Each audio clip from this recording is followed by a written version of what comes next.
자, ISO에 대해서 배워보도록 하겠습니다. 많고 많은 기능 중에서 왜 ISO를 가장 먼저 배우느냐? 일단 우리가 바로 앞전에 배운 센서와 연동된 기능이고요. 앞으로 영상 촬영하면서 여러분들이 가장 많이 만지게 될 기능이기 때문에 그렇습니다. 먼저 ISO란 개념은요, 과거 필름 시절에서부터 시작합니다. 필름이 카메라를 통해 들어오는 빛을 얼마나 민감하게 받아들이는지에 대한 규격이 ISO였습니다. 감도라고 표현을 하기도 하는데요. 그 필름의 ISO는 필름을 제조할 때부터 정해져 있기 때문에 필름을 구매할 때 ISO를 보고 필요한 것을 구매해서 사용하곤 했습니다. 그런데 이제 디지털 시대로 넘어가면서요, 필름이 센서로 대체가 됐고요. 센서 단계에서 ISO를 직접 바꿔가면서 설정을 해줄 수 있게 됐습니다. 그런데 디지털로 넘어오면서 약간의 개념이 좀 달라지게 됐는데요. 결국 빛에 대한 감도를 설정해 주는 건 맞지만 정확하게 표현해 보자면은 빛을 얼마나 증폭시킬 것인지에 대한 개념이라고 보시면 됩니다. 우리가 흔히 보고 듣는 소리나 빛은요, 대부분 다 아날로그 신호입니다. 아날로그 신호는 세기가 매우 세밀하고 약합니다. 그럼 이 아날로그 신호를 디지털 신호로 바꾸기 위해서는요, 이 약한 아날로그 신호를 증폭을 시켜줘야 하는데 그 역할을 하는 지표가 바로 ISO입니다. 그래서 ISO가 낮으면은요, 센서가 빛에 덜 민감해서 더 어둡게 나오고요. ISO가 높으면은 센서가 빛에 민감해져서 더 밝게 나오게 됩니다. 그럼 어두울 때는 항상 ISO를 높이면 되는 거 아닐까? 이렇게 생각할 수 있지만 ISO를 한없이 계속 올리게 되면은 문제가 생기는데 바로 노이즈입니다. 디지털 신호로 바꾸면서요, 전기적인 노이즈가 발생하게 되는데요. 이게 화면에서는 뭉개지거나 자글거리는 현상으로 나타나게 됩니다. 과거보다는 점점 카메라에서 이 노이즈 억제력이 좋아지긴 했지만 아직도 ISO를 지나치게 올리게 되면 영상이 아주 못 쓸 정도로 안 좋아 보이게 됩니다. 그러므로 상황에 따라서 ISO를 적정치만큼 올리고 부족한 빛의 양은 렌즈의 조리개나 조명으로 좀 더 주변을 밝혀주고 영상을 촬영하는 게 좋습니다. 이 ISO는요, 다이내믹 레인지하고도 연관이 되어 있는데요. 이건 다음에 얘기해 보도록 하고요. ISO와 연관된 질문에 대한 답을 드려보도록 하겠습니다. 듀얼 ISO. 듀얼 ISO 요새 많이 들리는 말인데요. 말 그대로 ISO가 두 가지라는 뜻입니다. 정확하게 표현하자면은 아까 전에 디지털 신호로 바꿔주는 이 증폭기가 두 개라는 뜻입니다. 대낮같이 밝은 일반적인 상황일 때 더 넓은 폭의 빛을 처리해주는 일반적인 회로와 반대로 어두운 환경일 때 빛을 훨씬 더 증폭시켜 주지만 노이즈를 최대한 억제시켜주는 고감도에 적합한 회로, 이렇게 ISO를 처리하는 증폭기가 두 개 있다는 그런 개념입니다. 그럼 어떻게 해야 됩니까? 일반적인 상황에서는 지정된 ISO 값인 800으로 놓고 촬영을 하다가 어두운 환경이 되면 고감도에 유리한 더 높은 ISO를 사용해서 이미지를 더 깨끗하게 얻어낼 수 있습니다. 이 듀얼 ISO가 있는 카메라를 쓰고 계신다면은 ISO 올리는 것을 두려워하지 마시고요. 빛이 좀 부족하다 싶을 땐 과감하게 카메라에 설정된 하이 ISO를 사용하시면 오히려 더 깨끗한 이미지를 얻을 수 있게 될 겁니다. 일반적으로 고감도 ISO의 값은요, 4000에서 5000 정도를 말하는데 제조사마다 값이 다 다르니까 매뉴얼을 참고하시길 바랍니다. ISO를 오토로 놓고 사용하면 안 됩니까? 우선 저는 오토를 권장하지 않습니다. 영상을 사진이 아니라 계속 연속적으로 레코딩이 되는 결과물이기 때문에 피사체가 조금만 움직여도 빛의 값이 달라져서 ISO가 아주 춤을 추는 경우가 있습니다. 그럼 중간중간 어둡게 되거나 밝게 되거나 아주 그냥 제 마음대로만 왔다 갔다 하죠. 오차가 있을 수 있다는 뜻입니다. 그래서 빛과 모든 현장을 내가 통제할 수 있는 광고나 영화, 드라마 촬영 같은 경우에는 오토로 놓고 쓰는 일은 절대 없습니다. 다만 VJ 특공대 같은 그런 관찰 예능 같이 실시간으로 상황과 장소가 변하는 곳에서의 촬영은 오토로 놓고 하시는 것도 좋은 방법입니다. 내가 그거를 일일이 수동으로 설정하다가 중요한 타이밍을 놓치는 것보다는 오토가 훨씬 더 좋은 방법이기 때문입니다. 자, 그럼 정리해 보도록 하겠습니다. 그럼 ISO는 어떻게 설정을 해놓고 촬영을 해야 될까요? ISO는요, 높으면 높을수록 노이즈가 생기기 때문에 되도록 낮게 설정하는 게 좋습니다. 다만 ISO는 다이내믹 레인지와도 연관이 되어 있기 때문에 로그 감마 촬영을 할 때는 고정된 ISO 값을 사용하곤 합니다. 일반적으로 640 또는 800 정도로 맞춰놓고 사용을 하고요. 아주 어두운 환경일 때는 과감하게 ISO를 올리되 노이즈가 허용되는 만큼만 올리시기를 권합니다. 카메라의 셔터 스피드와 궤각도란 개념에 대해서 한번 배워보도록 하겠습니다. 먼저 이전 시간에 카메라는 우리의 눈과 매우 비슷한 구조를 가지고 있다고 배웠었습니다. 셔터란 뭘 말하는 거죠? 바로 무언가를 가로막고 있는 것을 말합니다. 가게에서 문 닫을 때 뭘 닫죠? 셔터 닫죠? 그것처럼 카메라에도 이 셔터가 다 존재하는데요. 왜 이 셔터가 필요할까요? 빛을 한정적으로만 받아들여야 하기 때문입니다. 이전 아날로그 시절에 셔터가 없으면 필름에 계속해서 빛이 들어오겠죠? 이렇게 빛이 들어오기 때문에 제대로 상이 맺히지 않고 아주 기괴한 사진이 나오게 됩니다. 그래서 셔터로 필름을 가려두고 딱 필요한 만큼만 빛을 통과시키기 위해서 셔터가 필요하게 됐습니다. 그래서 셔터는 평상시에는 닫혀 있어서 빛을 가로막고 있다가 버튼을 누르는 순간 잠깐 셔터가 열리고 다시 닫히게 되는 그런 구조입니다. 그럼 당연히 이 셔터의 스피드에 따라서 들어오는 빛의 양이 달라지게 되겠죠. 셔터가 천천히 열렸다가 닫히면 빛이 더 많이 들어올 거고, 빛이 더 많이 들어오면 당연히 화면은 더 밝아지게 될 겁니다. 그런데 이 셔터가 좀 오랫동안 열려 있으면 어떻게 될까요? 빛이 들어온다는 것은 결국 시간의 흐름이 같이 들어온다는 의미입니다. 그래서 사람이나 피사체가 조금만 움직여도 그 움직임을 다 필름에 담아내기 때문에 셔터 스피드가 느리면 피사체에 잔상이 생기게 됩니다. 그래서 사진을 촬영할 때는요, 피사체를 깨끗하게 담고 싶다 그럴 때는 필요한 만큼 셔터 스피드를 많이 올려서 촬영하는 게 일반적입니다. 셔터 스피드에서 40분의 1초와 400분의 1초는 어떤 게 더 빠른 거죠? 네, 400분의 1초가 훨씬 더 빠른 거죠. 분모가 더 클수록 셔터 스피드는 빨라집니다. 그럼 영상에서는 셔터 스피드를 몇으로 쓰면 좋을까요? 분명한 건 셔터 스피드를 너무 낮추면 사람 움직임의 잔상이 엄청나게 보일 것이고, 너무 높이면 잔상이 전혀 없어서 부자연스럽게 보이게 될 겁니다. 셔터 스피드의 기준은 바로 영상의 프레임 레이트로 결정하게 됩니다. 앞전에 영상은 한 장의 사진이 아니라 1초에 수십 장의 사진을 돌리는 것과 마찬가지이기 때문에 프레임 레이트라는 것이 존재한다고 배웠습니다. 그쵸? 기억나시죠? 1초에 24장을 돌리면 24fps,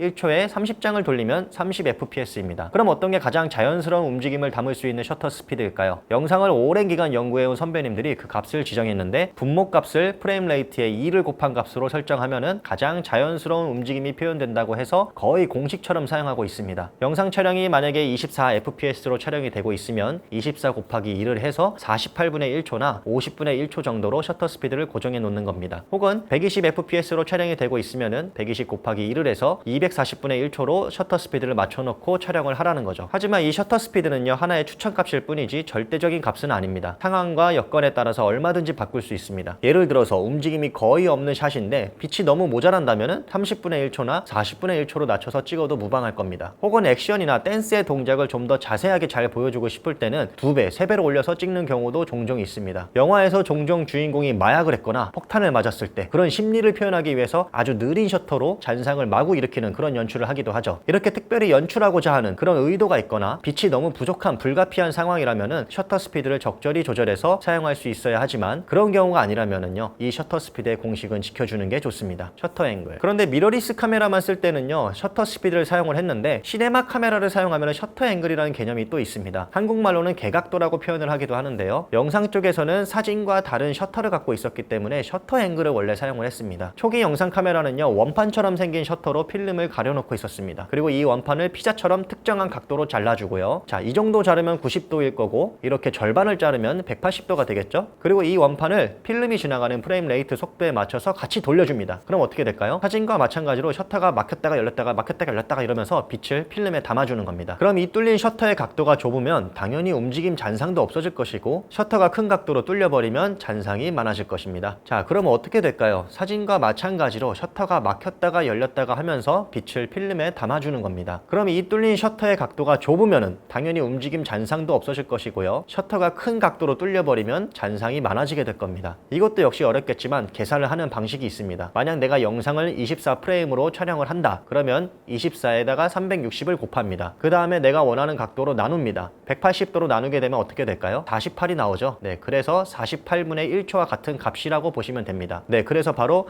개각도 180도는 48분의 1초와 같은 값이라고 보시면 됩니다. 그럼 아까 배웠던 셔터 스피드와 동일한 값이 나오네요. 그쵸? 자, 그런데 한 가지 다른 점이 있습니다. 특이한 게 있는데요, 30fps로 촬영한다면 어떻게 될까요? 자, 30에다가 360을 곱한 다음에 180으로 나누면 어떻게 될까요? 이번에는 60이 나왔습니다. 그랬더니 60분의 1초가 됐네요. 계속해서 똑같은 180도인데 프레임 레이트에 따라서 셔터 스피드가 자동으로 변경이 되는 겁니다. 그렇습니다. 개각도는 영상의 프레임 레이트와 관계없이 셔터가 원형으로 돌아가는 개념이기 때문에 180도로 맞춰 놓으면 알아서 가장 알맞은 셔터 스피드로 촬영이 된다는 뜻입니다. 즉 24프레임, 30프레임, 60프레임 어떤 프레임 레이트를 쓰더라도 가장 알맞은 셔터 속도로 촬영이 되기 때문에 촬영하면서 중간중간 셔터 스피드를 바꿔줄 필요가 없다는 뜻입니다. 이러한 편리함 때문에 저도 셔터 앵글을 자주 사용하는데요, 일반적인 영상이나 고속 촬영을 할 때도 항상 180도로 설정을 해놓고 촬영을 하고 있습니다. 대신 움직임이 좀 빠른 댄스 영상이나 운동 영상 같은 경우에는 셔터 앵글을 90도로 낮춰서 사용하기도 합니다. 다만 이 셔터 앵글은 시네마 카메라에만 들어가 있기 때문에 미러리스에서는 사용의 폭이 제한되어 있습니다. 자, 정리 정리해 보자면은요, 셔터 스피드의 경우는 영상에서는 프레임 레이트 곱하기 2를 한 값을 분모로 놓은 셔터 스피드를 사용하는 게 가장 자연스럽게 찍힌다. 그리고 셔터 앵글을 사용할 때는 180도로 놓으면 자동으로 프레임 레이트에 맞춰서 이 셔터 스피드가 바뀐다입니다. 그리고 셔터 속도는 의도와 연출 그리고 여건에 따라서 다르게 찍어도 크게 지장은 없다입니다.